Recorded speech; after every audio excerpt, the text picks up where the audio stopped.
আসসালামু আলাইকুম গাইস।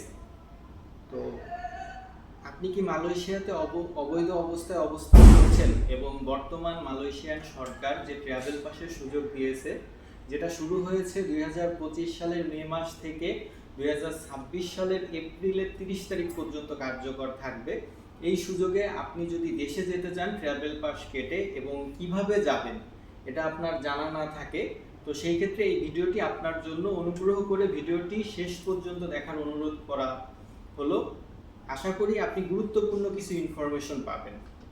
তো এই ক্ষেত্রে ট্রাভেল পাস কাটার ক্ষেত্রে যেই বিষয়টা হয় যে আমরা অনেকেই জানি না আমরা কোন ওয়েবসাইটে প্রবেশ করব এবং ট্রাভেল পাস কাটবো, তার কারণে আমরা কারো না কারো মাধ্যমে এই প্রক্রিয়াটি করে থাকি। আপনি যখন কারো মাধ্যমে আপনি এই ট্রাভেল পাসটি কাটবেন, অবশ্যই তাকে একটি চার্জ দিতে হবে। যেহেতু সে সময় দিবে, বিষয়টার পরে চার্জ প্রযোজ্য। তো আপনি কিন্তু নিজে নিজে ট্রাভেল পাসটি কেটে আপনি একাই সব কিছু করতে পারবেন, কাউকে এক্সট্রা চার্জ দেওয়ার প্রয়োজন নেই।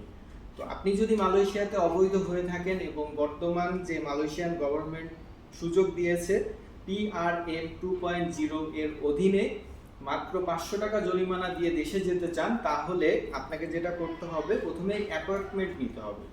আপনি অ্যাপয়েন্টমেন্টটা কিভাবে নেবেন, কোন ওয়েবসাইট থেকে নেবেন, সেই ওয়েবসাইটের নাম কি, এই বিষয়টি আপনাদের মাঝে আমি শেয়ার করব। তো আপনাকে সর্বপ্রথম ওয়েবসাইটে প্রবেশ করতে হবে। আপনি মোবাইলের মাধ্যমে অ্যাপয়েন্টমেন্ট নিতে পারবেন। ওয়েবসাইটটির নাম হচ্ছে sto.imi.gov.my। এই ওয়েবসাইটে প্রবেশ করার পরে আপনাকে বুক মাই অ্যাপয়েন্টমেন্ট যে অপশনটি আছে সেটি সিলেক্ট করতে হবে। সিলেক্ট করার পরে আপনি আপনার নাম, ঠিকানা, ফোন নাম্বার অথবা মেল আইডি দিবেন। দেওয়ার পরে সময় এবং তারিখ সিলেক্ট করবেন। সিলেক্ট করার পরে কিন্তু তারা আপনাকে একটা স্লিপ দিবে বা আপনি স্ক্রিনশট নিয়ে রাখতে পারেন। তো এই প্রক্রিয়াটি করার পরে আপনাকে ইমিগ্রেশনের যে নিকটস্থ সেন্টার আছে সেখানে যেতে হবে। তো যাওয়ার সময় অবশ্যই আপনি বিমান টিকিট সাথে নেবেন।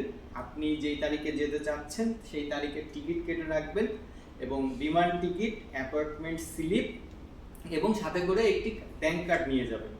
তো এই ক্ষেত্রে যদি আপনার কার্ড না থাকে, আপনি আপনার বন্ধু বা নিকটস্থ কারো কাছ থেকে কার্ডটি সংগ্রহ করতে পারেন। আপনাকে জরিমানা প্রদান করতে হবে সর্বোচ্চ 500 টাকা এবং 20 রিঙ্গিত দিতে হবে বিশেষ পাসের জন্য। তো এই বিলটি আপনি প্রদান করার পরে special pass check out memo আপনাকে দেওয়া হবে এবং এই মেমো পাওয়ার পর 14 দিনের মধ্যে আপনাকে মালয়েশিয়া ত্যাগ করতে হবে, অন্যথায় আপনার পরবর্তীতে অধিক জরিমানা এবং নিষেধাজ্ঞা আসতে পারে। তো এই ক্ষেত্রে প্রবাসীরা অনেকেই প্রশ্ন করেন, আমার কাছে পাসপোর্ট নেই, আমি কি দেশে যেতে পারবো কিনা ট্রাভেল পাসের আন্ডারে? অবশ্যই আপনি যেতে পারবেন। এই ক্ষেত্রে আপনার যদি পাসপোর্টের ফটোকপি থাকে, আপনি বাংলাদেশ হাই কমিশনে গিয়ে একটি বিশেষ ছাড়পত্র নিয়ে আসবেন। এটা আপনি নিজেও করতে পারেন বা কারো মাধ্যমে করে নিতে পারেন। তো এই ছাড়পত্রের মাধ্যমে কিন্তু আপনি দেশে চলে যেতে পারবেন। আপনার কারো সহযোগিতা নিতে হবে না, আপনি একা একাই এই প্রক্রিয়াটুকু করে আপনি দেশে চলে যেতে পারবেন। তো ভিডিওটি যদি আপনাকে সাহায্য করে তাহলে লাইক করবেন, শেয়ার করবেন এবং চ্যানেলটি সাবস্ক্রাইব করবেন দয়া করে। ধন্যবাদ। সুস্থ থাকুন, নিরাপদে দেশে ফিরুন।